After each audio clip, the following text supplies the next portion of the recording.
Japan, Finland, of Japan. On many a thousand jar, on many a screen and fan. We figure in 19 days, our attitudes clear and plain.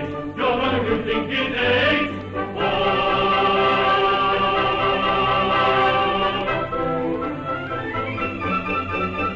If you think we are worked by strings, like the Japanese marionettes,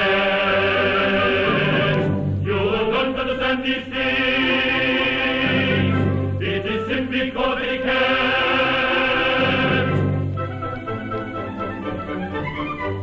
Perhaps the force is strong, can't keep it up all day long. If that's your idea, you're wrong. If that's your idea, you're wrong. If you want to hold it on, we are gentlemen of Japan. On swing, and on, then you, then you, then you, then you, then you, then you, then you, then you,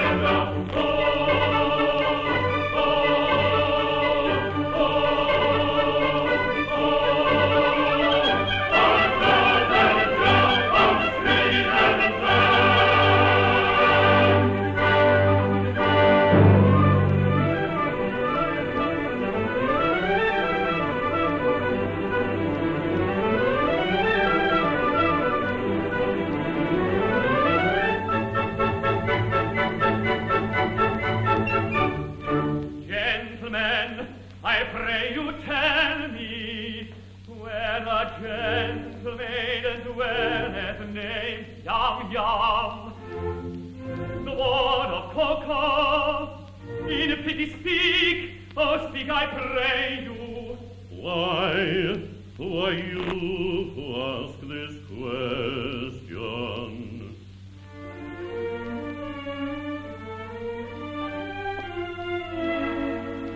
Come, gather round me, and I'll tell you.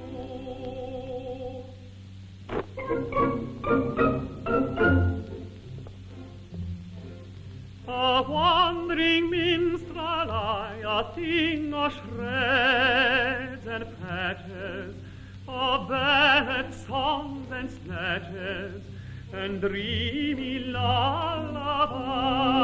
My cattle walk is long through every passion arranging, and to your humours changing, I tune my soulful song.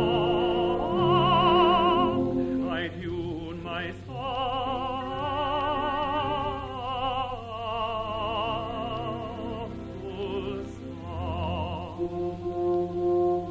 Are you in sentimental mood? I'll song with you. Oh,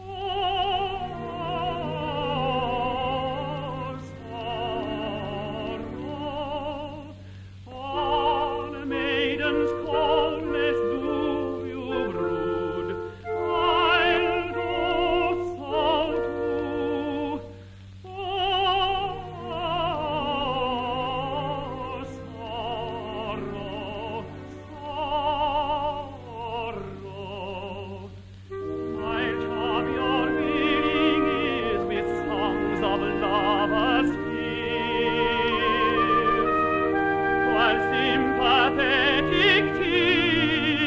My cheeks beat you.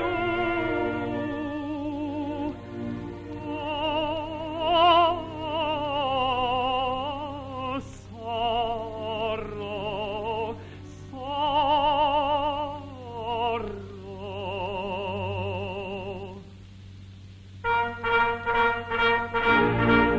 But if patriotic sentiment is wanted, I patriotic ballads cut and dry. For wherever a country's banner may be planted, all other local banners are defied. Our warriors in serried ranks assembled, never fret, for they conceal it if they do, and they shouldn't be supplied if they should tremble before the mighty troops, the troops of Titipu.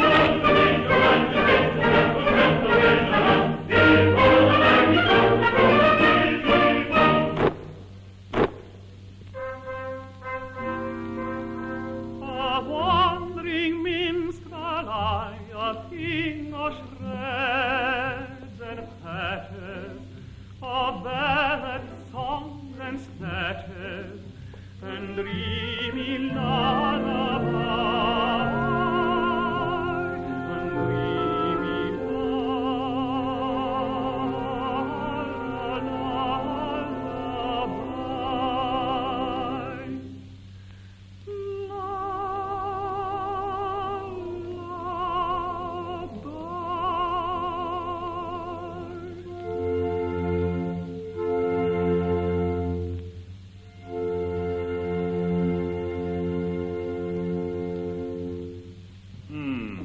And what may be your business with Yum Yum?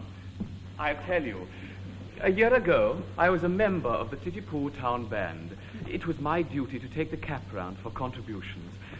While discharging this delicate office, I saw Yum Yum. We loved each other at once. But she was betrothed to her guardian, Coco, a cheap tailor, and I saw that my suit was hopeless. Overwhelmed with despair, I quitted the town. Judge of my delight, when I heard a month ago that Coco had been condemned to death for flirting, I hurried back at once in the hope of finding Yum Yum at liberty to listen to my protestations. It is true that Coco was condemned to death for flirting, but he was reprieved at the last moment and raised to the exalted rank of Lord High Executioner under the following remarkable circumstances.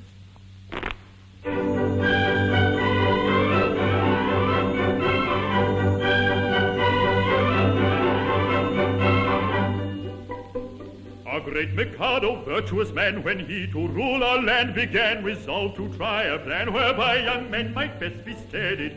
So he decreed in words succinct that all who flirted, leered or winked, unless connubially linked, should forthwith be beheaded, beheaded, beheaded, should forthwith be beheaded.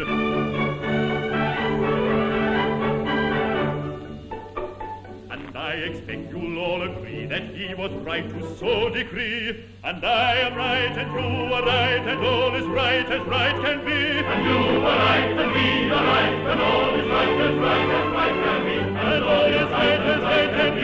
Right as right can be.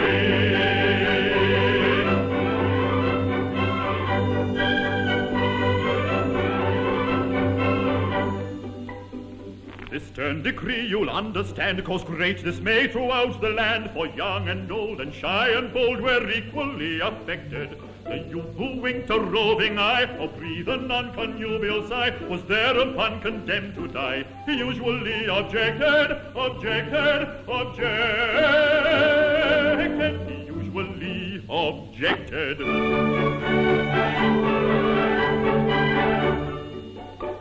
And you'll allow, as I expect, that he was right to so object. And I am right, and you are right, and everything is quite correct. And you are right, and we are right, and everything is quite correct. And everything is quite correct. All is quite correct.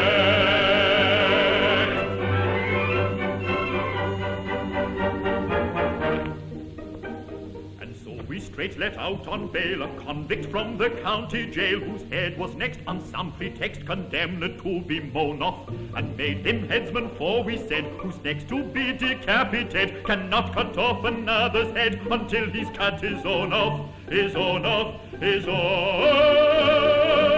until he's cut his own off.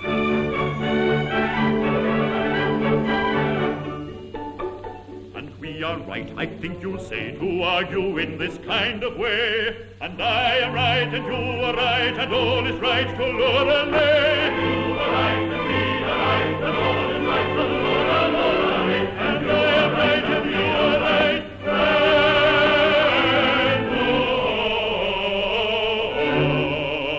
is right.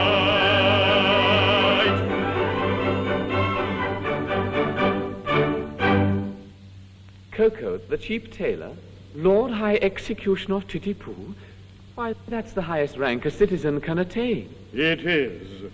Our logical Mikado, seeing no moral difference between the dignified judge who condemns a criminal to die and the industrious mechanic who carries out the sentence, has rolled the two offices into one, and every judge is now his own executioner. But how good of you, for I see that you are a nobleman of the highest rank, to condescend to tell all this to me, a mere strolling minstrel. Don't mention it. I am, in point of fact, a particularly haughty and exclusive person of a pre-Adamite ancestral descent. You will understand this when I tell you that I can trace my ancestry back to a protoplasmal, primordial atomic globule. Consequently, my family pride is something inconceivable. I can't help it. I was born sneering. But I struggle hard to overcome this defect. I mortify my pride continually. When all the great officers of state resigned in a body because they were too proud to serve under an ex-tailor, did I not unhesitatingly accept all their posts at once? And the salaries attached to them? You did. It is consequently my degrading duty to serve this upstart as First Lord of the Treasury, Lord Chief Justice, Commander-in-Chief, Lord High Admiral, Master of the Buckhounds, Groom of the Backstairs, Archbishop of Titipu, and Lord Mayor, both acting and elect, all rolled into one, and at a salary, a poobah paid for his services. Aye, a salaried minion. But I do it. It revolts me, but I do it. And it does you credit. But I don't stop at that. I go and dine with middle-class people on reasonable terms. I dance at cheap suburban parties for a moderate fee. I accept refreshment at any hands, however lowly. I also retail state secrets at a very low figure. For instance, any further information about Yum Yum would come under the head of a state secret. Another insult, and I think a light one.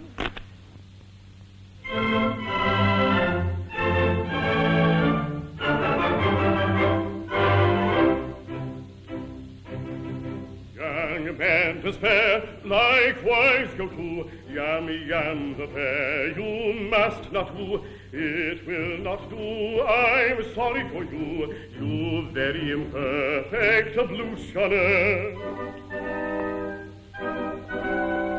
This very day from school, Yum Yum will went away and homeward come with a beat of drum and a rum-tum-tum to wed the Lord High Executioner. And the brass will crash and the trumpet play and they'll cut and dash on their wedding day. She'll topple away as all have her with the Lord High Executioner. And the brass will crash and the trumpet play and they'll cut and dash on their wedding day. She'll topple away as all have her with the Lord High Executioner.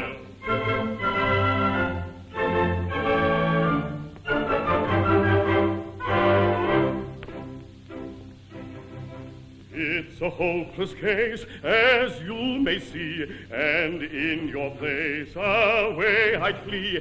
But don't blame me, I'm sorry to be of your pleasure a diminutioner.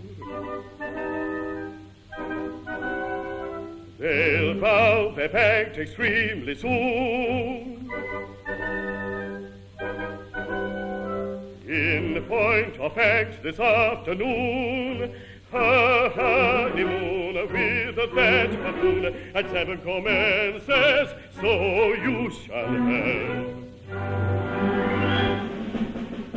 And the brass will crash and the trumpet play, and they'll cut a dash on their wedding day. She'll topple away as all have her with the Lord High Executioner. and the rose will crash, and the trumpet bray, and the Mikado dash on the wedding day. She'll toddle away as Sullivan with the Lord High Executioner.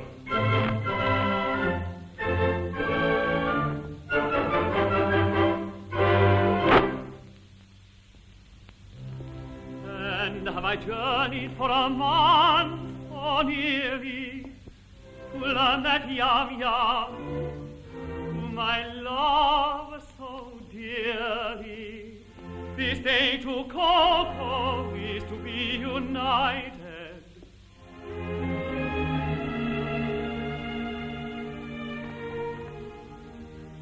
The fact appears to be as you've recited.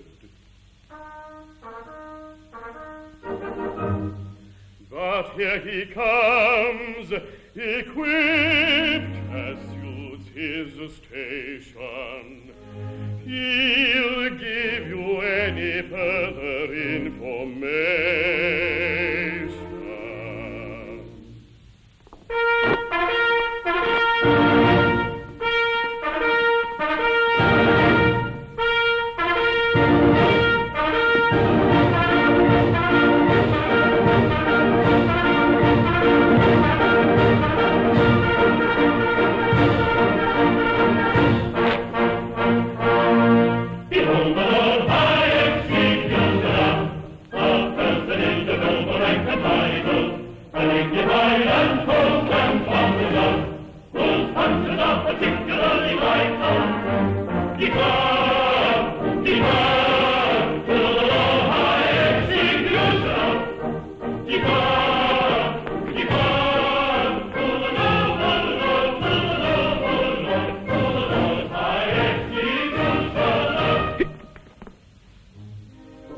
Taken from a county jail by a set of curious chances, liberated then on bail, on me own recognizances, wafted by a favoring gale, as one sometimes is in trances, to a height that few can scale, saved by long and weary dances, surely never had a mail, under such like circumstances, so adventurous a tale, which may rank with most romances, taken from a county jail, by a set of curious chances, surely never had a mail, so adventurous a tale. Depart, depart, for the Lord High Executioner.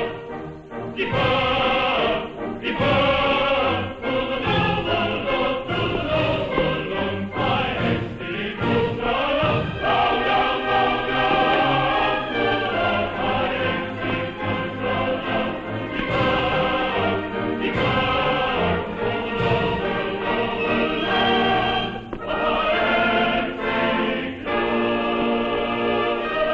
High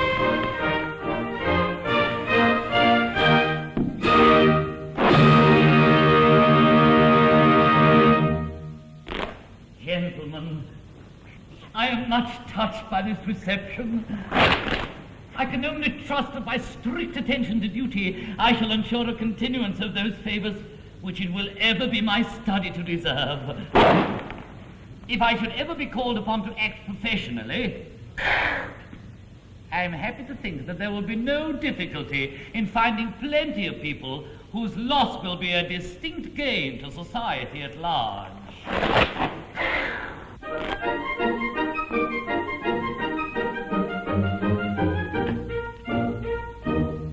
As someday it may happen that a victim must be found, I've got a little list of society offenders who might well be underground and who never would be missed, There's the pestilential nuisances who write for autographs, all people who have flabby hands and irritating laughs, all children who are up in dates and floor you with a flat, all people who in shaking hands shake hands with you like that, and all third persons who on spoiling tater-tates insist. They'd none of them be missed. They'd none of them be missed. He's not upon the list. He's not upon the list. And there's none of them be missed. There's none of them be missed. There's the banjo serenader and the others of his race, and the piano organist, I've got him on the list. And the people who eat peppermint and puff it in your face, they never would be missed, they never would be missed. Then the idiot who praises with enthusiastic tone all centuries but this and every country but his own. And the lady from the provinces who dresses like a guy, and who doesn't think she dances but rather like to try. And that singular anomaly, the lady novelist, well, I don't think she'd be missed. I'm sure she'd not be missed. He's got her on the list, he's got her on the list, and I don't think she'll be missed. I'm sure she'll not be missed. And that nice high-priced nuisance who just now is rather rife, the judicial humorist, I got him on the list. All funny fellas, comic men and clowns of private life, they'd none of them be missed, they'd none of them be missed. And apologetic statesmen of a compromising kind, such as what you call him, Thingamabob, and likewise, oh, well, never mind. And Tut-Tut-Tut, and what's his name? And also, well, you know who. The task of filling up the blanks I'd rather leave to you, but it really doesn't matter whom you put upon the list, for they'd none of them be missed, they'd none of them be missed. You may put them on the list, you may put them on the list, and they'll none of them be missed, they'll none of them be missed. Pooh-Bah! It seems that the festivities in connection with my approaching marriage must last a week. I should like to do it handsomely, and I want to consult you as to the amount I ought to spend upon them. Certainly, in which of my capacities? As the First Lord of the Treasury, Lord Chamberlain, Attorney General, Chancellor of the Exchequer, a Privy Purse, or Private Secretary? Suppose we say as Private Secretary. Speaking as your Private Secretary, I should say that... as the city will have to pay for it, don't stint yourself. Do it well. Exactly. As the city will have to pay for it, that is your advice. As Private Secretary. Of course, you will understand that as Chancellor of the Exchequer, I am bound to see that due economy is observed. Oh, but you said just now, don't stint yourself, do it well. As Private Secretary. And now you say that due economy must be observed. As the Chancellor of the Exchequer. I see. Come over here where the Chancellor can't hear us. Now then, as my solicitor, how do you advise me to deal with this difficulty? Well, as your solicitor, I should have no hesitation in saying, chance it. Oh, thank you, I will. If it were not that as Lord Chief Justice, I am bound to see that the law isn't violated. I see. Come over here where the Chief Justice can't hear us. Now then, as First Lord of the Treasury. Of course, as First Lord of the Treasury, I could propose a special vote that would cover all expenses. If it were not that as leader of the opposition, it would be my duty to resist it tooth and nail. Or as Paymaster General, I could so cook the accounts that as Lord High Auditor I should never discover the fraud. But then, as Archbishop of Titipu, it would be my duty to denounce my dishonesty and give myself into my own custody as First Commissioner of Police. That's extremely awkward. I don't say that all these distinguished people couldn't be squared. But it is right to tell you that they wouldn't be sufficiently degraded in their own estimation unless they are insulted with a very considerable bribe. The matter shall have my careful consideration. With my bride and her sisters approach, and any little compliment on your part, such as an abject grovel in the characteristic Japanese attitude, would be esteemed a favor. No money, no grovel.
That is to be.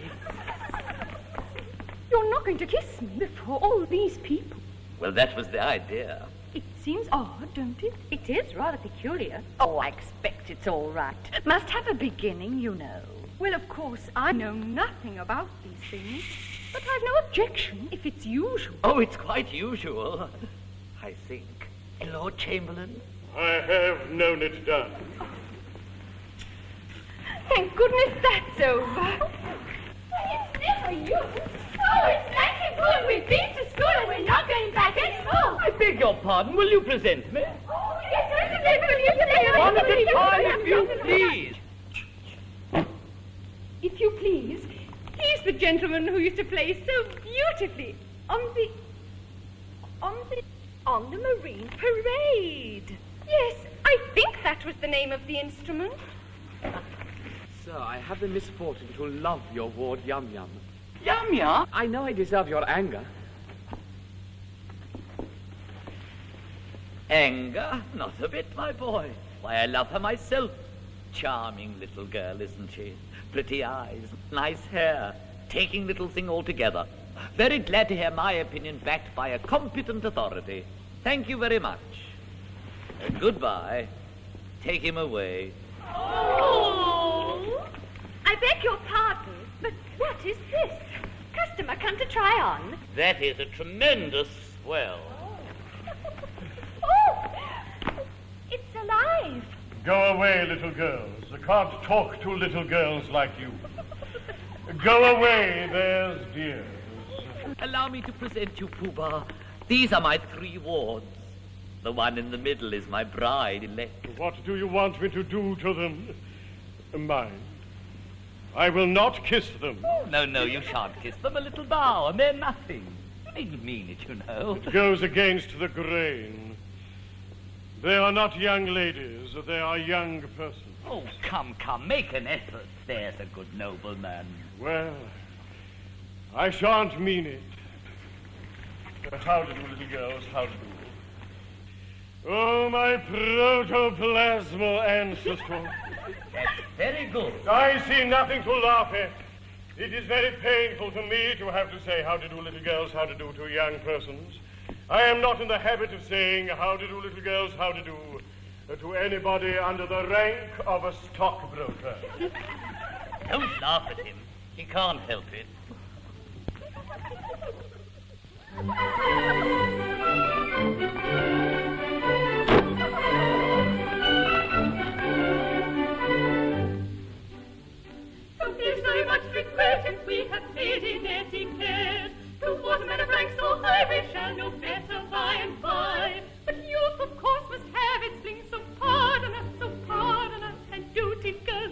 we spring, be hardenous, if we're inclined to dance and sing tra-la-la-la-la-la. But you, of course, must have it swing so hard enough. It's good in girl, must have it swing me hard enough.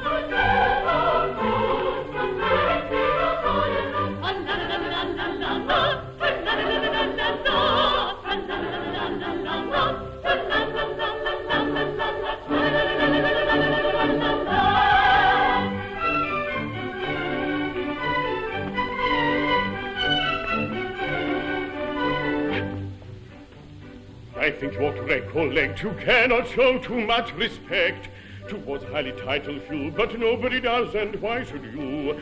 That I should have it sling is hardenous, to our prerogative we cling, so pardon us, if we decline to dance and sing tra-la-la-la-la, tra-la-la-la-la-la. Of course, must have it sling so hardenous, and good girl, must have it sling me hardenous.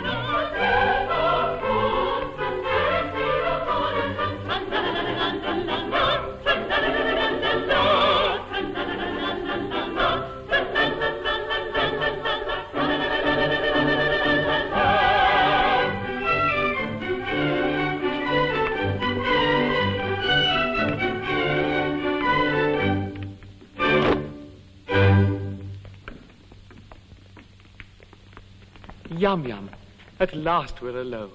I have sought you night and day in the belief that a guardian was beheaded, and I find her about to be married to him this afternoon.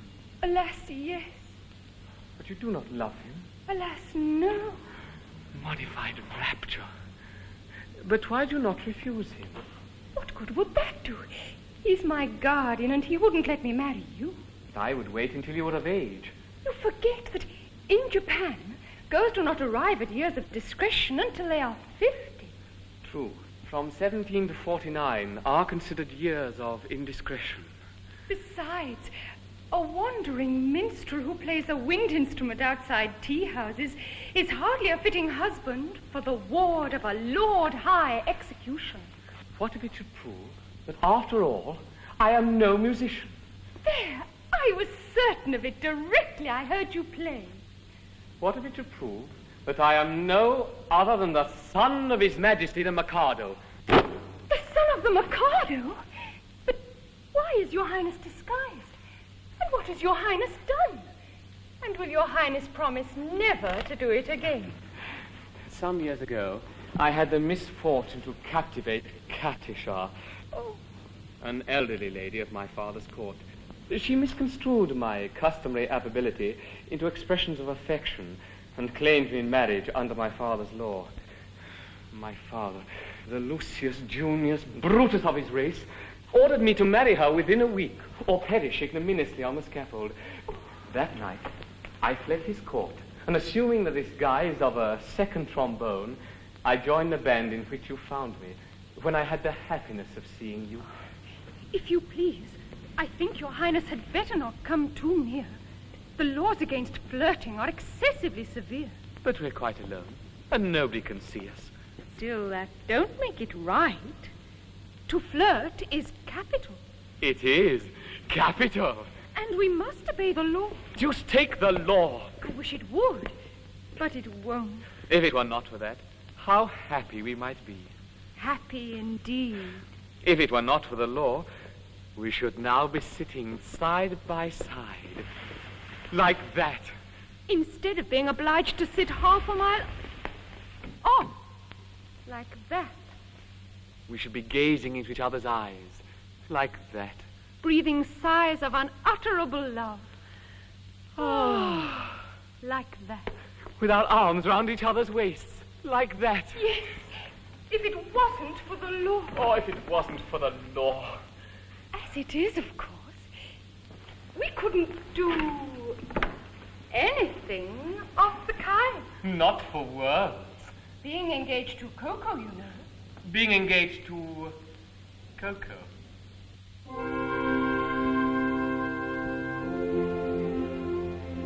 Were you not to Coco plighted, I would say in tender tone, love one day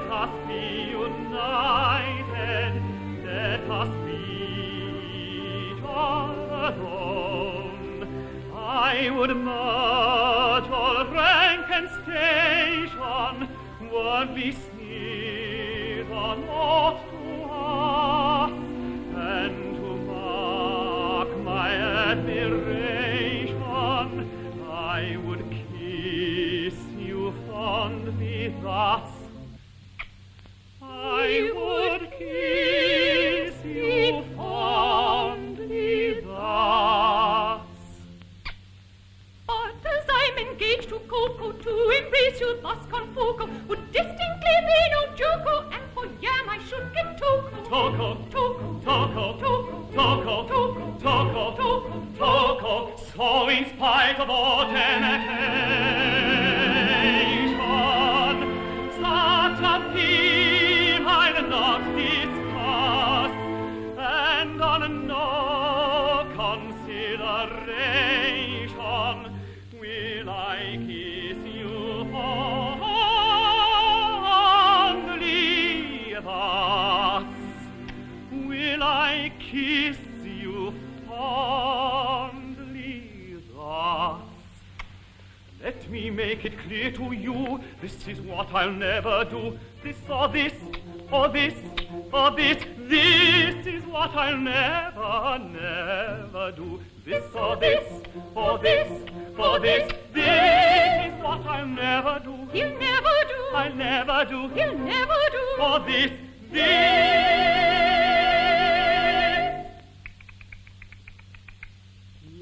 what I'll never, never do.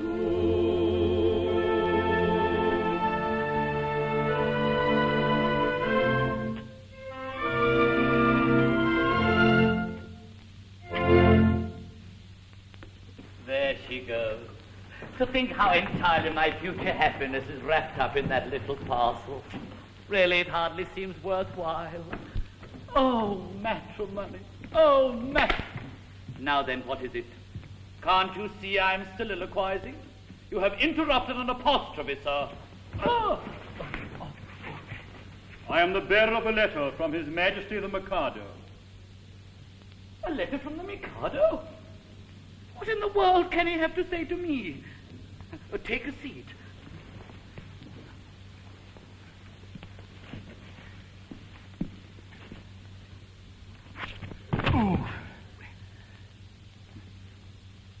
Oh, here it is at last. I thought it would come sooner or later.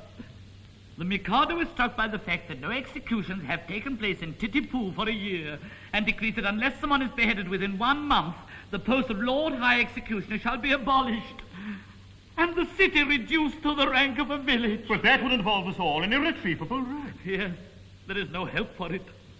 I shall have to execute somebody at once. The only question is, who shall it be? Well, it seems unkind to say so, but as you're already under sentence of death for flirting, everything seems to point to you. To me? What are you talking about? I can't execute myself. Why not? Why not? Because in the first place, self-decapitation is an extremely difficult, not to say dangerous thing to attempt.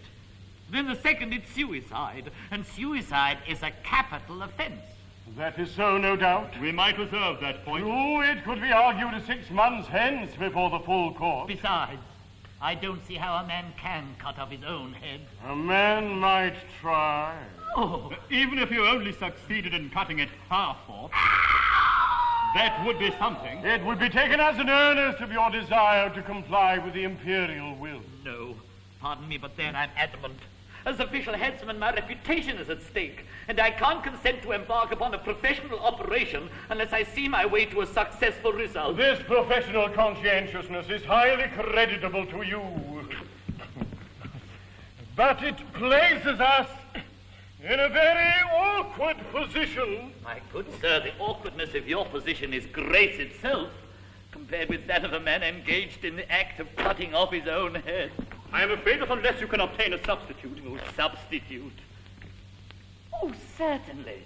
Nothing easier. Pooh-Bah! I appoint you Lord High Substitute. I should be delighted. Such an appointment would realize my fondest dreams. But no, at any sacrifice, I must set bounds to my insatiable ambition. I am so proud, if I allowed my family pride to be my guide, I'd volunteer to quit this sphere instead of you in a minute or two. But family pride must be denied and set aside and mortified and mortified. My brain it teems with endless schemes of good and new for titty-poo, for titty-poo. But if I flit the benefit that I diffuse, the town would lose. Now every man to aid his clan should plot and plan as best he can. I heard one day a gentleman say that criminals who are cut in two can hardly feel the fatal steel, and so are slain without much pain. If this is true, it's jolly for you, your courage crew, to bid us adieu. I am so proud. My brain it teems with endless schemes of good and new for titty-poo, for titty-poo. If I flit the benefit that I diffuse, the town would lose. Now every man to aid his clan should plan as best he can. And so, although I'm ready to go, yet recollect where disrespected I neglect to thus effect this aim direct, so I object. And so, although I wish to go, and greatly find to brightly shine, and take the line of a hero fine, with grief undying I must decline. And go and show both friend and foe how much you dare. I'm quite aware it's your affair, yet I declare I take your share, but I don't much care. So I object, so I object, so I object, so I object, so I object. Sit in solemn silence in a dull, dark dock, in a pestilence and blizzard with a lifelong lock, awaiting the sensation of a short, sharp shot from a chippy chopper on a big black block. To sit in solemn silence in a dull, dark dock, in a pestilence and blizzard with a lifelong lock, awaiting the sensation of a short, sharp shot from a chippy chopper on a big black block. A dull, dark dock, a lifelong lock, a short, sharp shot, a big black block. To sit in solemn silence in a pestilence and blizzard and awaiting the sensation of a chippy chopper on a big black.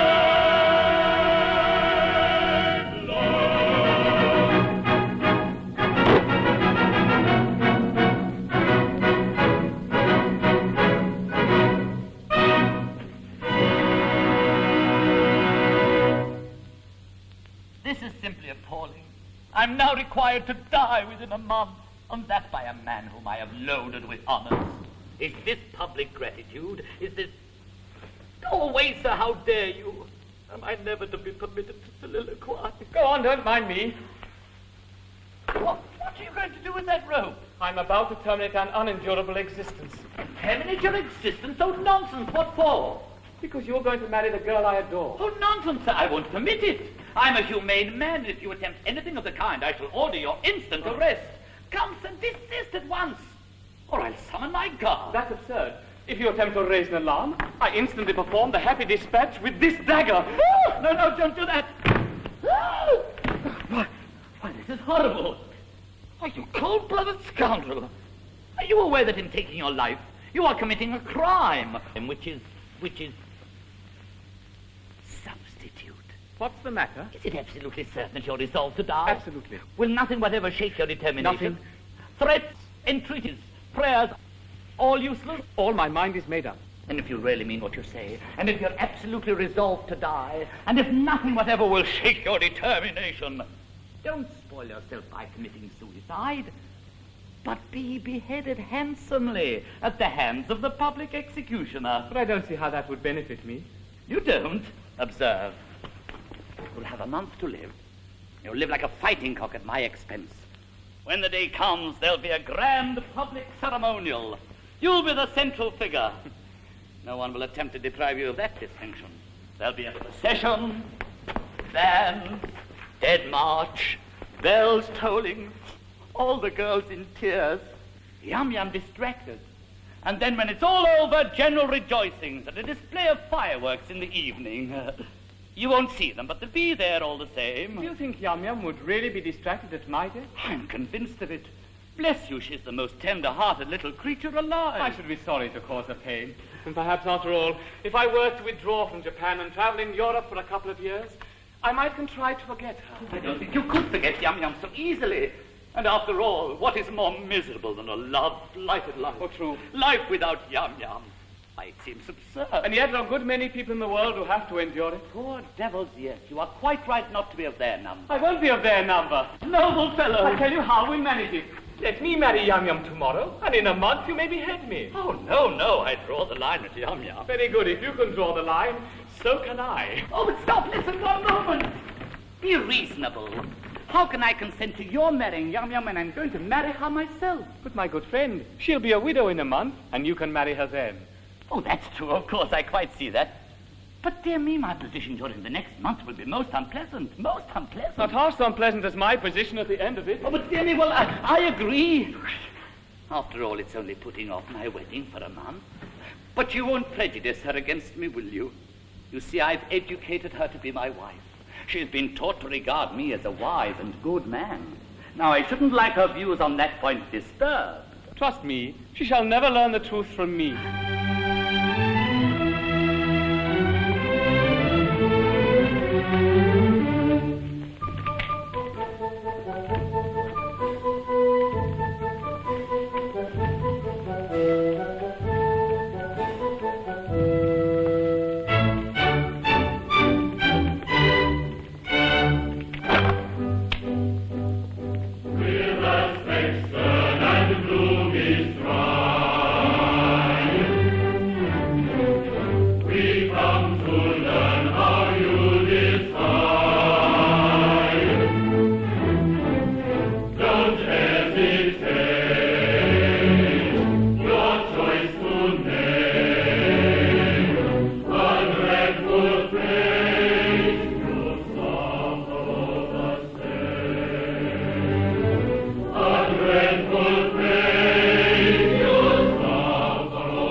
What you mean to do, we punctually appear. Congratulate me, gentlemen, I found a volunteer. The Japanese equivalent of hell, 'Tis Nanky Poo. Hail Nanky Poo. I think he'll do. Yes, he'll do.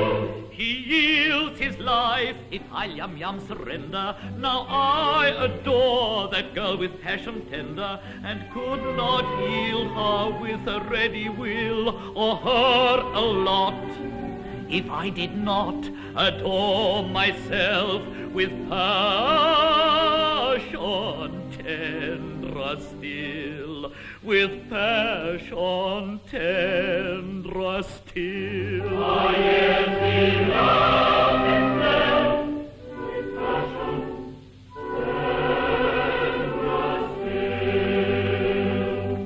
Take her, she's yours.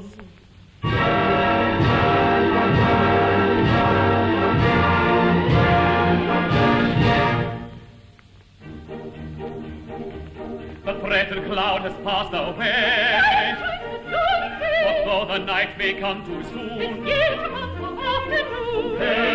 her throng her joy heavens with laughing song and merry dance. Then let her throng her joy heavens with laughing song and merry dance, with laughing song and merry dance, with laughing song.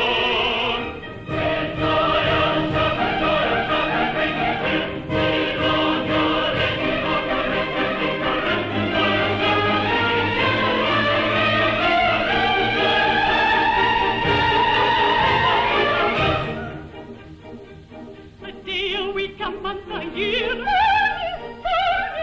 Eventide comes much too soon. Then let the throng her joy heavens with laughing song and merry dance. Then let the throng her joy and dance with laughing song and merry dance, with laughing song and merry dance, with laughing song. Then joyous shepherd, ring his bell. Day long your ring, joyous shepherd.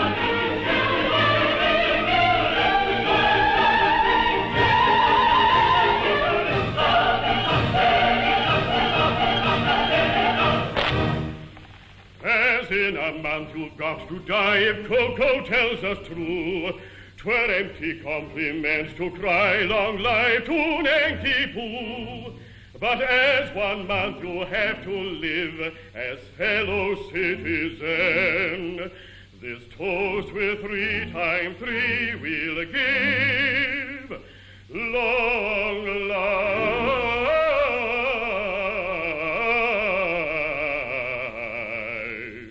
long life to you, long life to you, long life to you. Till then.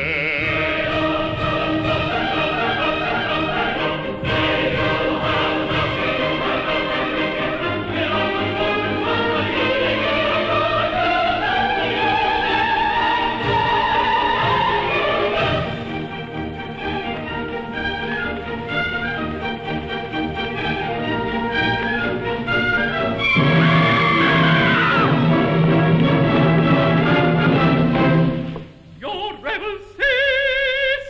Assist me, all of you! I will give good evil life and life on our liberties. I claim my perjured lover, Nanky Poo. Oh, fool to shun the light that never died! Come back, oh shallow fool! Come back to joy!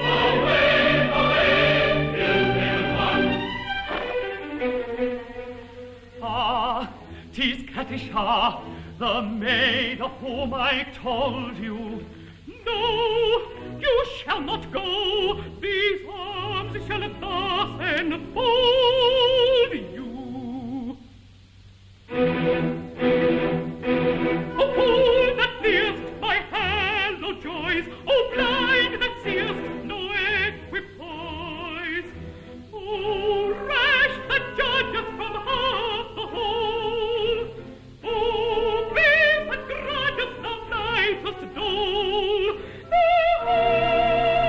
unbind, O fool, O blind, give me my place, O rash, O base, thy heart unbind, give me my place, O fool, O blind, O rash, O base, thy heart unbind, give me my place. If my right is no one place, O fool, O blind, O rash, O base. Pink cheek that rulest where wisdom serves, bright eye that foolest heroic nerves, rose lip that scornest low-laden years, smooth tongue that warnest who rightly hears. Thy name is nigh, pink cheek, bright eye. Thy nail is rung, rose lip, smooth tongue. Thy doom is nigh, thy nail is rung, pink cheek, bright eye, rose lip, smooth tongue. Thy doom is nigh, thy nail is rung. Thy nail is rung, pink cheek, bright eye, rose lip, smooth tongue. Thy doom is nigh, thy nail is rung, thy nail is rung. Away, no prosecute your quest from our intention well expressed. You cannot turn us. The state of your connubial muse towards the person you accuse does not concern us. For he's going to marry Yum Yum. Your anger prepare, for all will be merry. I think you had better succumb and join our expressions of glee on this subject. I pray be dumb. You'll find there are many who wait for a penny. The word for your guidance is mum. There's lots of good fish in the sea.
It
am indeed beautiful. Sometimes I sit and wonder, in my artless Japanese way, why it is that I'm so much more attractive than anybody else in the whole world. Can this be vanity? No. Nature is lovely and rejoices in her loveliness. I am a child of nature and take after my mother.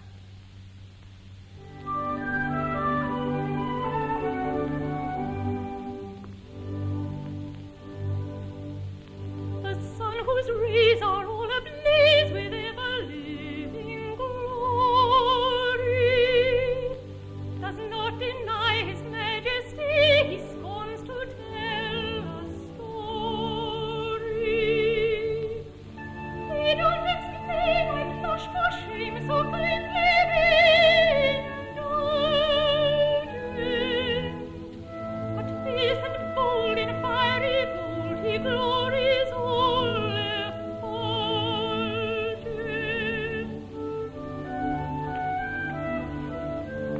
I mean to rule the earth as he the sky. We really know the sun and I mean to rule the earth as he the sky.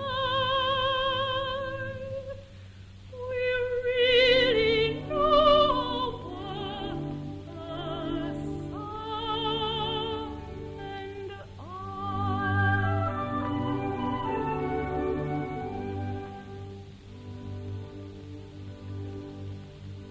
Observe his flame, that placid dame of the moon's celestial highness.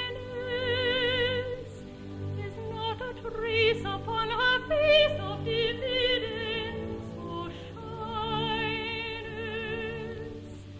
She bore us life and through the night when kindly all acclaim her. And truth to tell, she lights up well, so I for one don't blame her.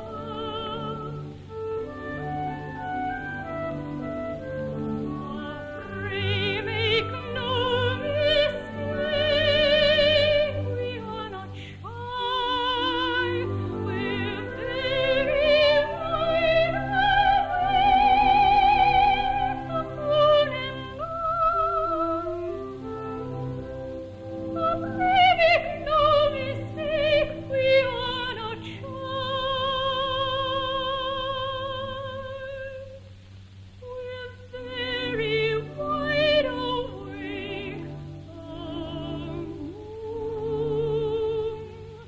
and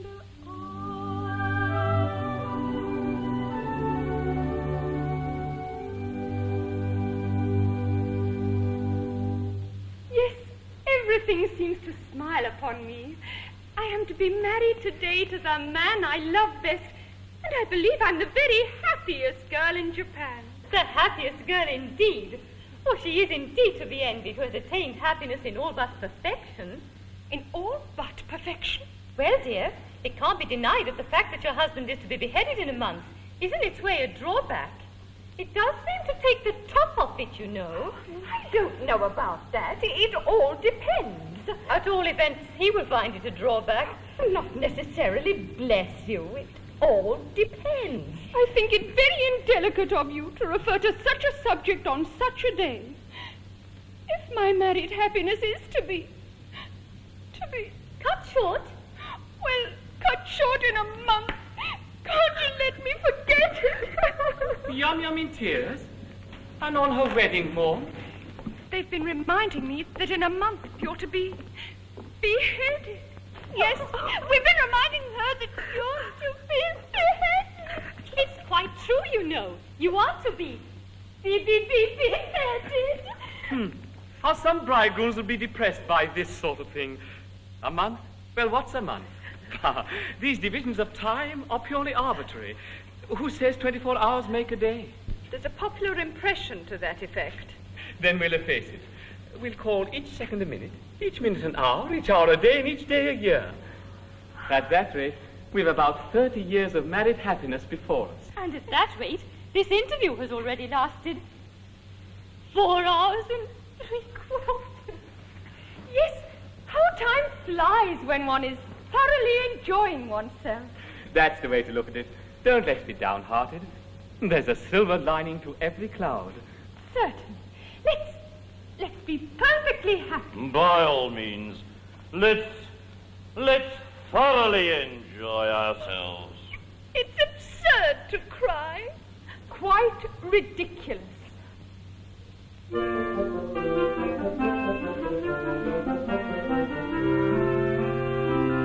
Brightly dawns our wedding day.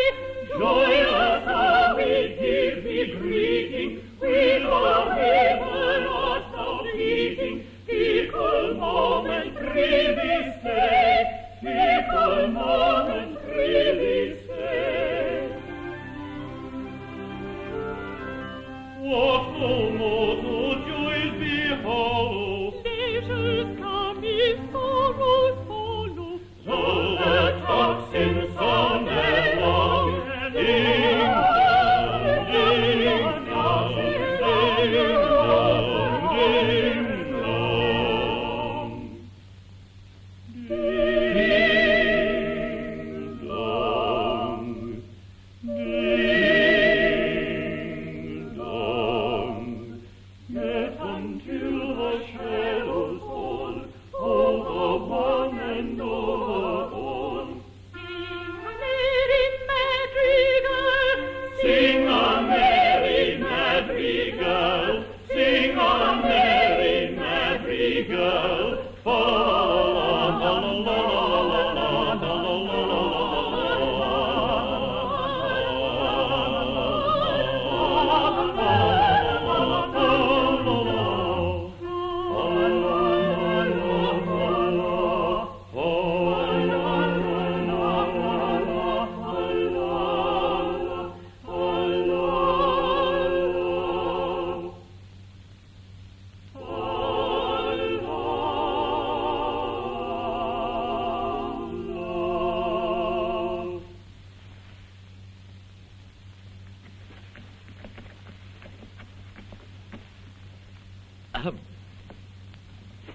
Oh, go on. Don't mind me. I'm afraid we're distressing you. Never mind. I must get used to it. Only please do it by degrees. Begin by putting your arm around her waist. There. Let me get used to that first. Would you like to retire? It must pain you to see us so affectionate together. No, I must learn to bear it. Now oblige me by allowing her head to rest on your shoulder. Like that. Like that. I'm much obliged to you. Now kiss her. Thank you very much. It's simple torture. Come, bear up. After all, it's only for a month. No. It's no use deluding oneself with false hopes. What do you mean? My child, my poor child. How shall I break it to her? My little bride that was to have been. Was to have been? Yes. You never can be mine. What? So glad. I've just ascertained that by the Mikado's law, when a married man is beheaded, his wife is buried alive. Buried alive? Buried alive. It's a most unpleasant death. But who did you get that from? Oh, from Pooh-Bah. He's my solicitor. But he may be mistaken. So I thought. So I consulted the Attorney General, the Lord Chief Justice, the Master of the Rolls, the Judge Jordan, the Lord Chancellor. They're all of the same opinion. Never knew such unanimity on the point of law in my life. But stop a bit. This law has never been put in force. No, not yet. You see, flirting is the only crime punishable with decapitation, and married men never flirt. Of course they don't. I quite forgot that. Well, I suppose I may take it that my dream of happiness is at an end. Darling, Yes? Oh. I don't want to appear selfish, and I love you with all my heart. I don't suppose I shall ever love anyone else half as much. But when I agreed to marry you, my own, I had no idea, Pet, that I should have to be buried alive in a month. Nor I. It's the very first I've heard of it. It makes a difference, don't it? It does make a difference, of course. You see, burial alive, it's such a stuffy death. I call it a beast of a death. You see my difficulty, don't you? Yes, and I see my own. If I insist on your carrying out your promise, I doom you to a hideous death. And if I release you, you marry Coco at once. Here's how they do, if I marry you. When your time has come to perish, then the maiden whom you cherish must be slaughtered too. Here's how they do, here's how they do. Just pretty mess, in a month or less. I must die without a wedding, let the bitter tears I'm shedding witness my distress. Here's pretty mess, here's pretty mess. Here's the state of things, to her life she clings. Matrimonial devotion doesn't seem to suit her notion, very ill it brings. Here's the state of things, here's the state of things. With a passion that intends to worship and adore, but the laws of common sense we ought to ignore. If what I say is true, 'tis death to marry you. Here's a pretty state of things, here's a pretty how we do. Here's a pretty state of things, a pretty state of things. Here's a how we do, here's a how to do. For if what I say is true, I cannot marry you. Here's a pretty, pretty state of things. Here's a pretty howdy-do.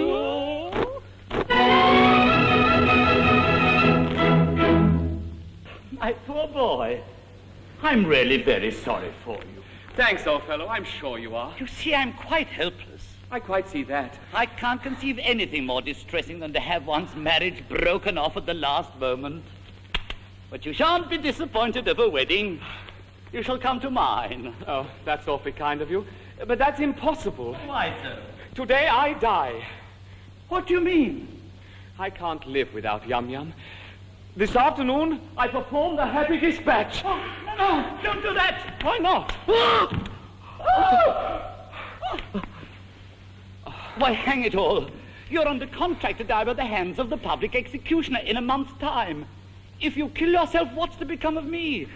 Why, I shall have to be executed in your place. It would certainly seem so. Now then, Lord Mayor, what is it? The Mikado and his suite are approaching the city and will be here in 10 minutes. The Mikado? He's coming to see whether his orders have been carried out. Now, look here, you know, this is getting serious. A bargain's a bargain, and you really mustn't frustrate the ends of justice by committing suicide. As a man of honor and a gentleman, you are bound to die ignominiously at the hands of the public executioner. Very well, then. Behead me. Oh, what now? Certainly, at once. Oh. Chop it off, Coco, chop it off. My good sir, I don't go about prepared to execute gentlemen at a moment's notice. Why, I never even killed a bluebottle. Still, as Lord High Executioner... My good sir, as Lord High Executioner, I've got to behead him in a month. I'm not ready yet. I don't know how it's done. I'm going to take lessons. I mean to begin with the guinea pig and work my way through the animal kingdom until I come to a second trombone. Why, you don't suppose as a humane man I'd have accepted the post of Lord High Executioner if I hadn't thought the duties were purely nominal. I can't kill you. I'm very sorry. I can't kill anything. I can't kill anybody. Come, my poor fellow. We all have unpleasant duties to discharge at times. After all, what is it? If I don't mind, why should you? Remember, sooner or later, it must be done. Must it? I'm not so sure about that. What do you mean? Why should I kill you when making an affidavit that you've been executed will do just as well? There are plenty of witnesses. The Lord Chief Justice, the Lord High Admiral, Commander-in-Chief, Secretary of State for the Home Department's First Lord of the Treasury, and Chief Commissioner of Police. But where are they? There they are. They'll all swear to it, won't you? Am I to understand that all of us high officers of state are required to perjure ourselves to ensure your safety? Why not? You'll be grossly insulted as usual. Will the insult be cash down or at a date? It will be a ready money transaction. Well, it will be a useful discipline. Very good. Choose your fiction and I'll endorse it. Family pride. How do you like that, Maybuck? But I tell you that life without Yum Yum will be... Yum Yum, Yum Yum, bother Yum Yum. Here, Commissioner, go and fetch Yum Yum. Now take Yum Yum and marry Yum Yum. Only go away and never come back again. Ah, here she comes.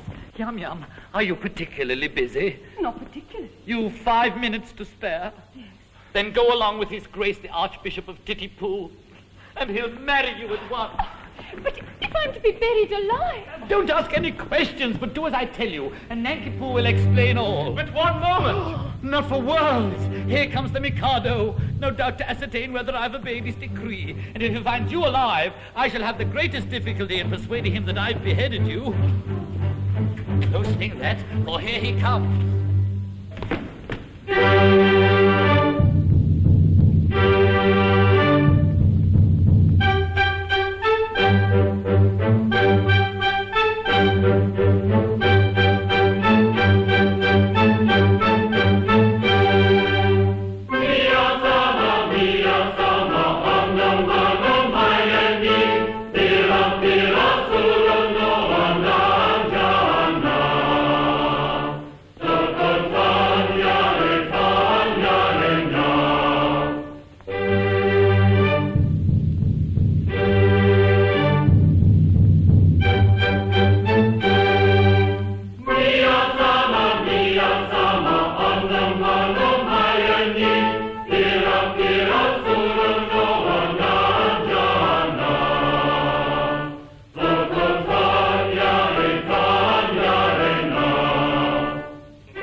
Kind of way I govern each tribe and sect, or cheerfully own my sway. Except his daughter-in-law elect, as tough as a bone with a will of her own, is his daughter-in-law elect. My nature is love and light, my freedom from all defect. He's insignificant, quite compared with his daughter-in-law elect. Bow, bow to his daughter-in-law elect. Bow, bow to his daughter-in-law elect.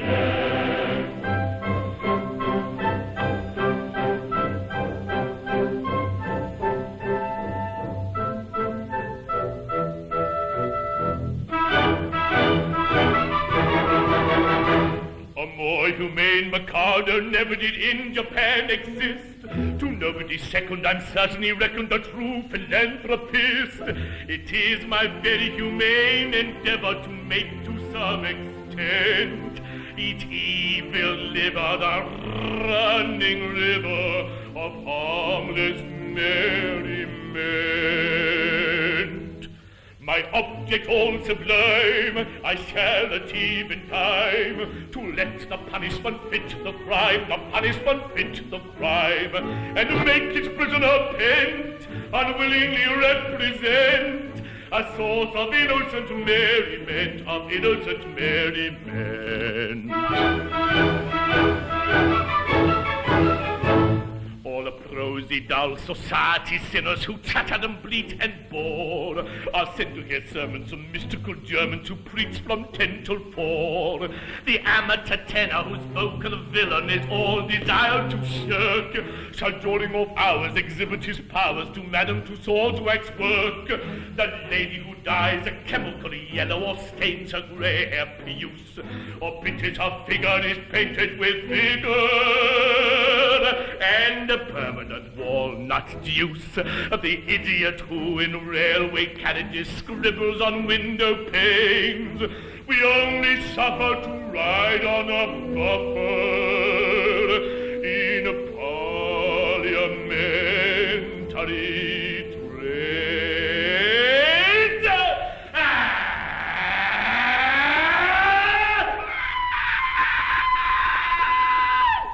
My object all sublime, I shall achieve in time, to let the punishment fit the crime, the punishment fit the crime, and make its prisoner pent, unwillingly represent a source of innocent merriment, of innocent merriment. His object all sublime, he will achieve in time, to let the punishment fit the crime, the punishment fit the crime.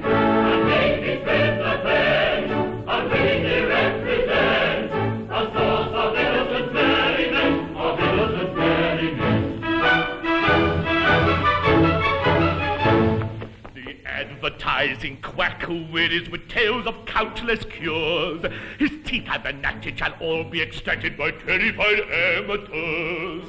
The musical singer attends a series of masses and fugues and ops. By Bach into Wolfgang, Miss Ford and Beethoven and classical Monday pops. The billiard sharp whom anyone catches his doom's extremely hard. He's made to dwell in a dungeon cell on a spot that's always barred, and there he plays extravagant matches in fitless finger stalls on a cloth untrue with a twisted hue and elliptical billiard balls.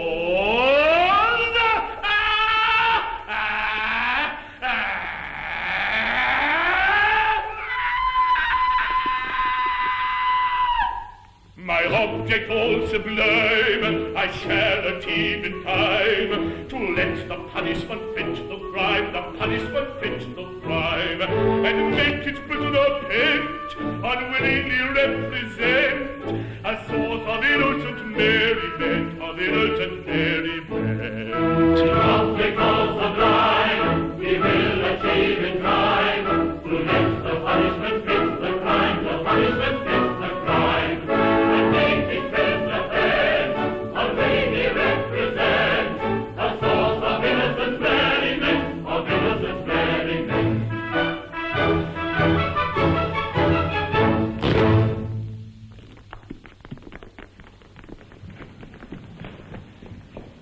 I am honored in being permitted to welcome your majesty. I guess the object of your majesty's visit. Your wishes have been attended to. The execution has taken place. Oh, you've had an execution, have you? Yes, the coroner has just handed me his certificate. I am the coroner. And this is the certificate of his death. At Titipu, in the presence of the Lord Chancellor, Lord Chief Justice, Attorney General, Secretary of State for the Home Department, Lord Mayor, and groom of the second floor front. They were all present, Your Majesty. I counted them myself. Very good house. I wish I'd been in time for the performance. A tough fellow he was too, Your Majesty. A man of gigantic strength. His struggles were terrific. It was really a remarkable scene. Describe it. Oh.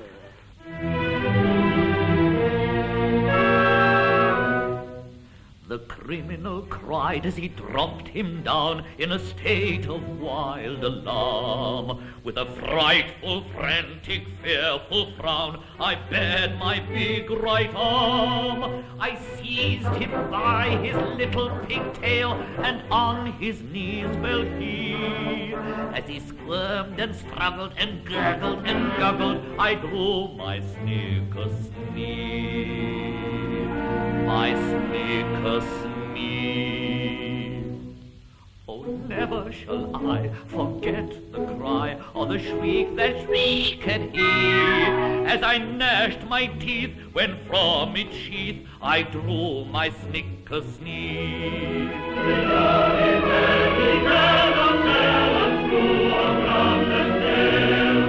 He always tries to us alive, and every time he fails. He shivered and shook as he gave the sign for the stroke he didn't deserve.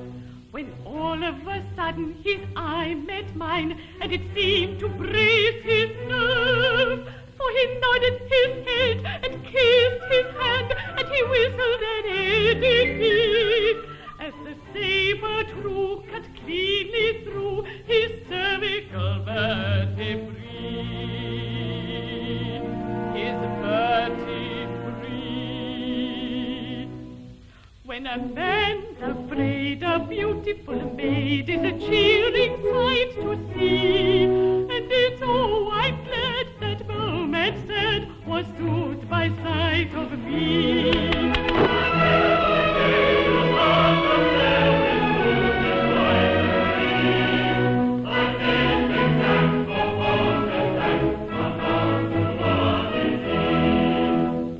Though you'd have said that head was dead, for its owner dead was he. It stood on its neck with a smile well-bred, and bowed 3 times to me. It was none of your impudent offhand nods, but as humble as could be. For it clearly knew the deference due to a man of a pedigree. Of a pedigree. And its oh, I vow, this deathly vow was a touching sight to see. Though trunkless yet, it couldn't forget the deference due to me.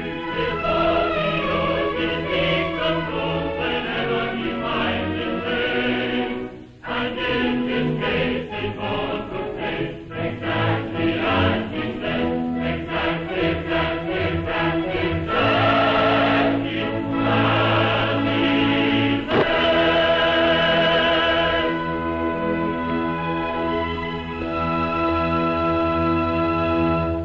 All this is very interesting, and I should like to have seen it. But we came about a totally different matter. A year ago, my son, the heir to the throne of Japan, bolted from our imperial court. Indeed. Had he any reason to be dissatisfied with his position? None whatever. On the contrary, I was going to marry him, yet he fled. I am surprised that he should have fled from one so lovely. That's not true. No. You hold that I'm not beautiful because my face is plain, but you know nothing. You are still unenlightened. Learn, then, that it is not in the face alone that beauty is to be sought. My face is unattractive. It is. But I have a left shoulder blade that is a miracle of loveliness. People come miles to see it.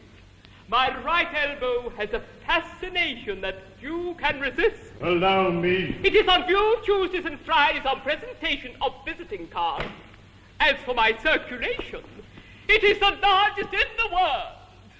And yet he fled. And is now masquerading in this town, disguised as a second trombone.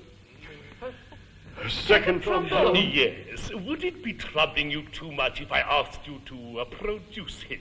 He goes by the name of... Nanky Poo. Nanky Poo. Nanky... Oh, it's quite easy. That is, it's rather difficult. In point of fact, he's gone abroad. Gone abroad? Oh! What's the matter? Oh, see here his name. Nanky Poo beheaded this morning. Oh, where shall I find another? Where shall I find another?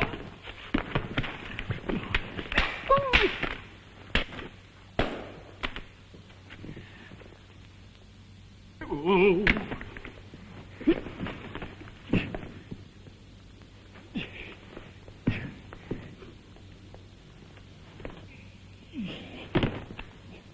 Dear, dear, dear. This is very tiresome. My poor fellow, in your anxiety to carry out my wishes, you have beheaded the heir to the throne of Japan. I beg to offer an unqualified apology. I desire to associate myself with that expression of regret. We really hadn't the least notion. Oh, Of course you hadn't. How could you? Oh, come, my good fellow, don't distress yourself. It was no fault of yours. If a man of exalted rank chooses to disguise himself as a second trombone, oh, he must take the consequences. It really distresses me to see you take on so. I've no doubt he thoroughly deserved all he got. We are infinitely obliged to your majesty. Much obliged, Your Majesty. Very much obliged, Your Majesty. Obliged, not a bit. Don't mention it. How could you tell? Well, of course we couldn't tell who the gentleman really was. it wasn't written on his forehead, you know. It might have been on his pocket handkerchief. But Japanese don't use pocket handkerchiefs.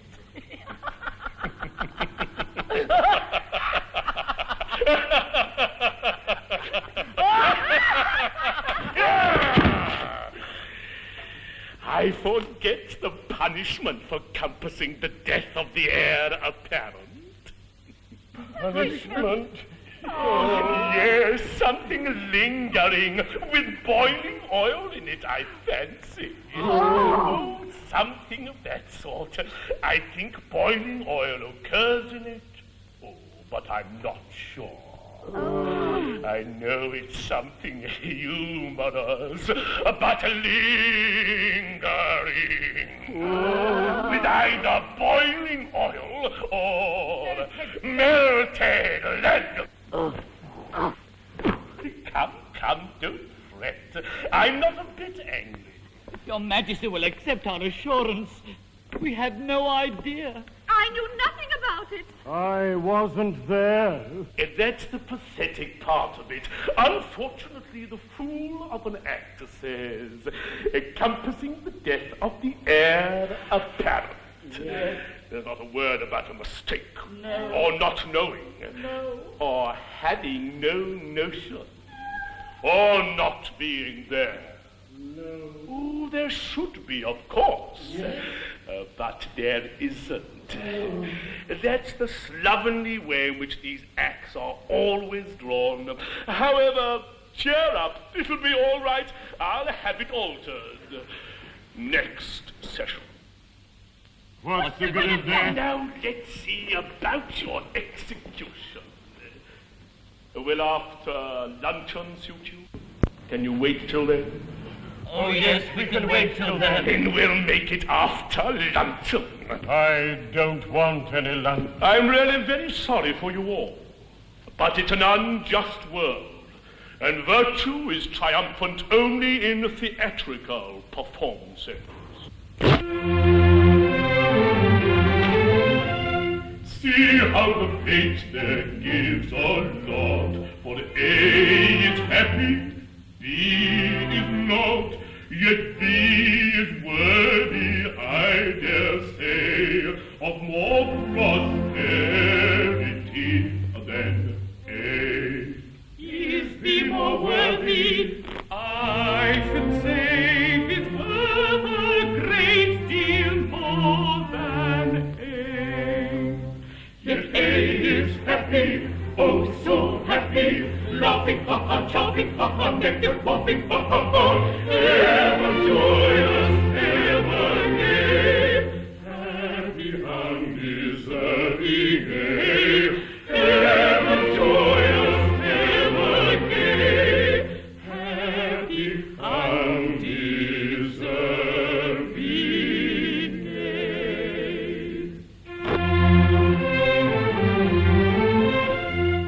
If I were fortune, which I'm not, he should enjoy his happy lot, and they should die in misery. That is assuming I am me. But should A perish, that should be, of course, assuming I am B. B should be happy, oh so happy, laughing, ha-ha, jumping, ha-ha, nectar popping, ha-ha-ha, and then to die is he, wretched meritorious be, and then to die is he, wretched meritorious be.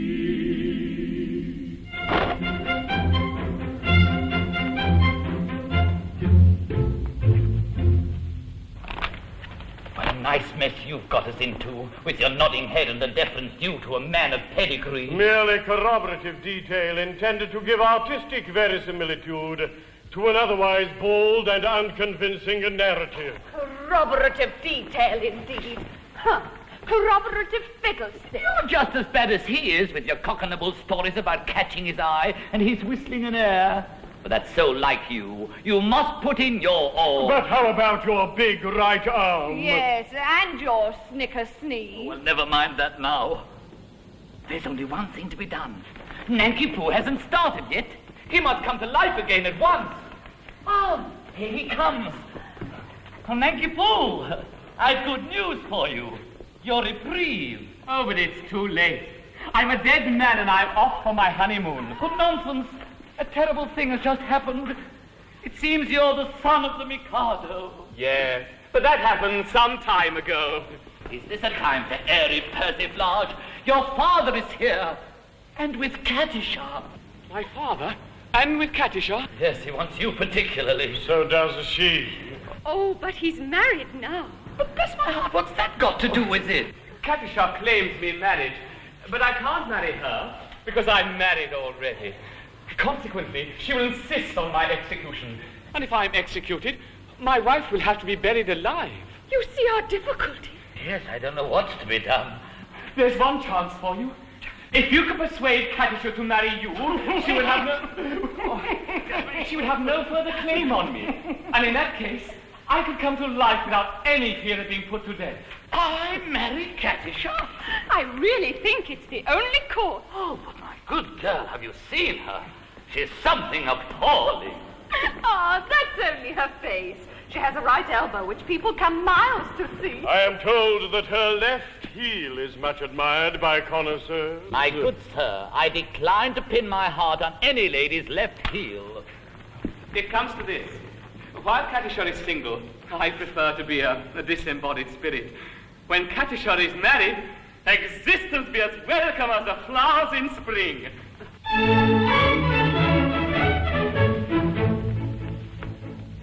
The flowers that bloom in the spring, tra-la, bring promise of merry sunshine. As we merrily dance and we sing, tra-la, we welcome the hope that they bring, tra-la, of a summer of roses and wine, of a summer of roses and wine. And that's what we mean when we say that a thing is welcome as flowers that bloom in the spring. Tra-la-la-la-la, tra-la-la-la-la, the flowers that bloom in the spring. Tra-la-la-la, tra-la-la-la, tra-la-la-la-la.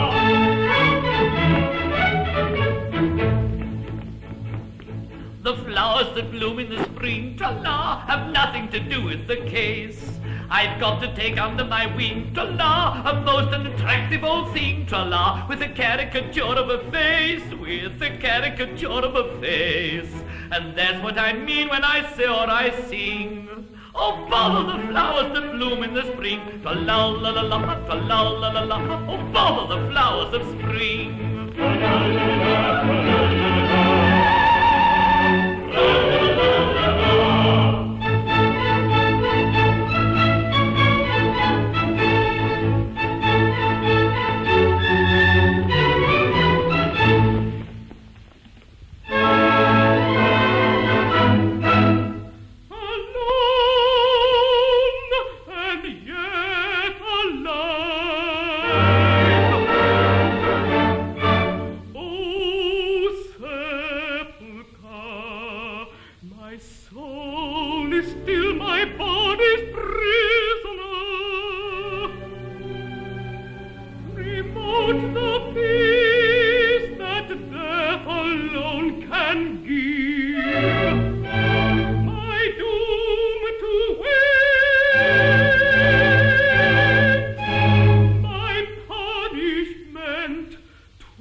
The miscreant who robbed me of my love! But vengeance pursues. They are heating the cauldron. Oh, Katisha, behold, a suppliant at your feet. Katisha, mercy. Mercy? Have you mercy on him? See here, you have slain my love. He did not love me, but he would have loved me in time. I am an acquired taste. Only the educated palate can appreciate me. I was educating his palate when he left me. Well, he is dead. And where shall I find another? It takes years to train a man to love me. Am I to go through the weary round again, and at the same time implore mercy for you who robbed me of my prey? I mean, my pupil. Just as his education was on the point of completion. Oh, where shall I find another? Where shall I find another? Here. What?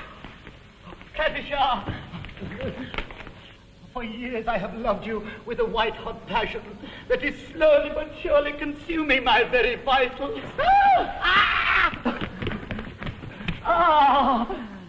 Shrink not from me. If there is aught of woman's mercy in your heart, turn not away from a lovesick suppliant whose every fibre thrills at your tiniest touch. True it is that under a poor mask of disgust I have endeavoured to conceal a passion whose inner fires are broiled the soul within me. But the fire will not be smothered. It defies all attempts at extinction, and breaking forth all the more eagerly so long restraint, declares itself in words that will not be weighed, cannot be schooled, and should not be too severely criticised.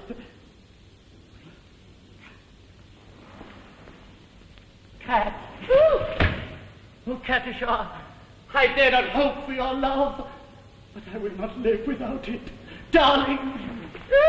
You, whose hands still reek with the blood of my betrothed, dare to wrest words of passion to the woman you have so foully wronged? I do. Accept my love, or I perish on the spot.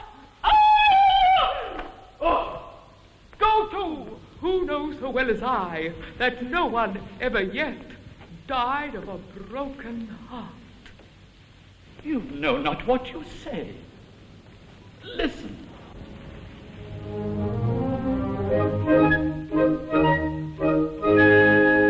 On a tree by a river, a little tomtit sang willow, tit, willow, tit, willow. And I said to him, Dicky bird, why do you sit singing willow, tit, willow, tit, willow? Is it weakness of intellect, birdie, I cried, or a rather tough worm in your little inside? With a shake of his poor little head, he replied, oh, willow, tit, willow, tit, willow.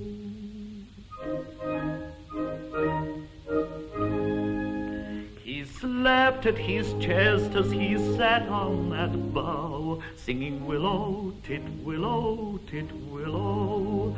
And a cold perspiration bespangled his brow. Oh, willow, tit, willow, tit, willow.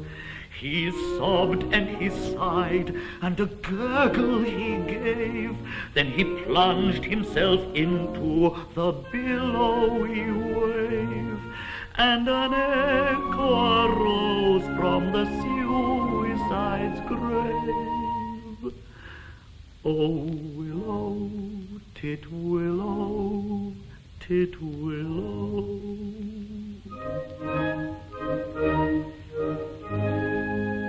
Now I feel just as sure as I'm sure that my name isn't Willow, tit, willow, tit, willow. That was blighted affection that made him exclaim, oh, willow, tit, willow, tit, willow.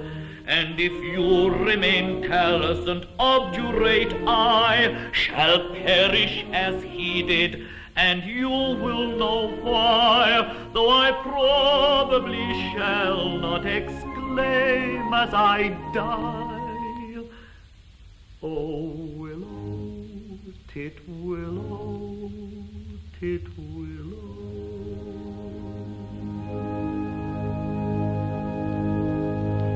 Did he really die of love?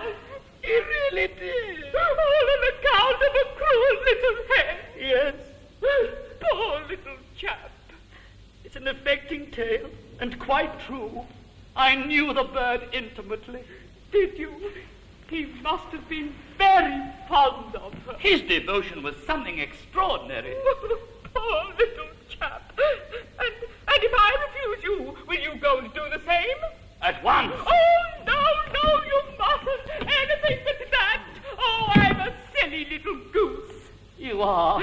And you won't hate me because I'm just a little teeny-weeny wee bit bloodthirsty, will you? Thank you. Katisha, is there not beauty even in bloodthirstiness? My idea exactly.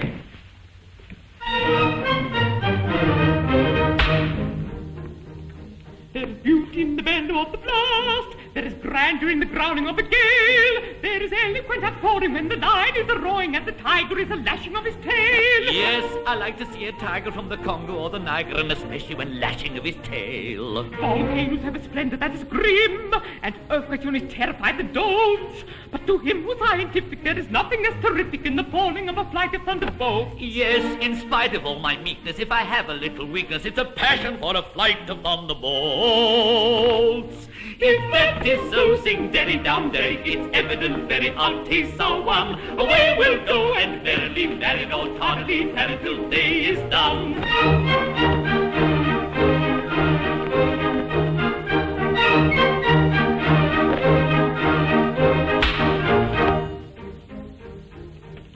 There is beauty in extreme old age. Do you fancy you are elderly enough? Information I'm requesting on a subject interesting as a maiden all the better when 'tis tough. True, of this wide dominion, it's the general opinion that she'll have to put it longer when she's tough. Are you old enough to marry, do you think? Won't you wait until you're 80 in the shade? There's a fascination frantic in a ruin that's romantic. Do you think you are sufficiently decayed? To the matter that you mentioned, I have given some attention, and I think I am sufficiently decayed. If that is so, sing derry down derry, it's evident very odd 'tis so one. Away we'll go and merrily marry, no tardily tarry till day is done. If that is so, sing derry down derry, it's evident very odd 'tis so one. Away we'll go and merrily marry, no tardily tarry till day is done. Sing derry down derry, we'll merrily marry, no tardily tarry till day is done.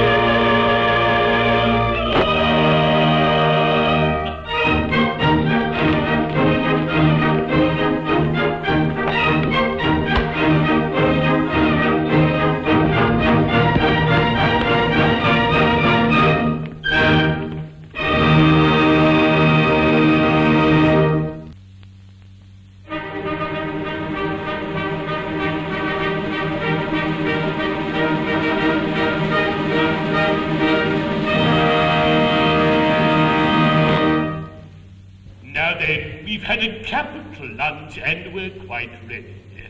Have all the painful preparations been made? Your Majesty, all is prepared. Then produce the unfortunate gentleman and his too well-meaning but misguided accomplices. Mercy for Coco, mercy for Pitty Sing, mercy even for Pooh Bah. I beg your pardon. I don't think I quite caught that remark. Mercy even for Pooh Bah. Mercy, my husband that was to have been is dead, and I have just married this miserable object. Oh, you've not been long about it. No, we were married before the registrar. I am the registrar. I see, but my difficulty is that as you have slain the heir apparent... The heir apparent is not slain. Bless my heart, my son. And your daughter-in-law, elected. Oh, traitor! You have deceived me. Oh. Yes, you are entitled to a little explanation, but I think you'll give it better whole than in pieces. Oh, Your Majesty, it's like this.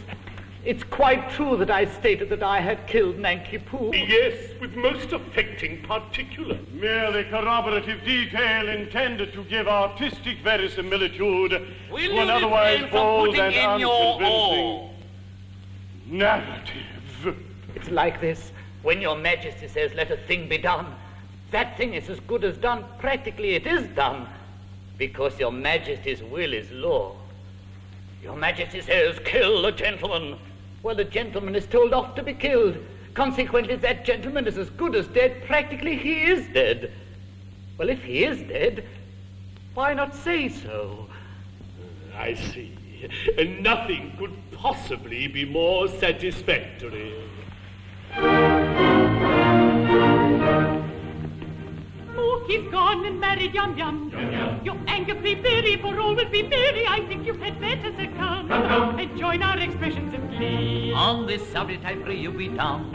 Your notions, though many, are not worth a penny. The word for your guidance is mum. You've a very good bargain in me. On this subject, we pray you be dumb. We think you had better succumb. You find there are many who wait for a penny, who wait for a penny. That's all the wishes of sin and all the wishes of sin. And all the wishes of sin, and all the wishes of sin,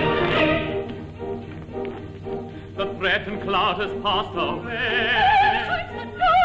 What though the night may come too soon? With evening of afternoon. Then let the dawn of joy of us with laughing song and merry dance, and let the throng our joy and us laughing song and merry dance, with laughing song and merry dance, with love.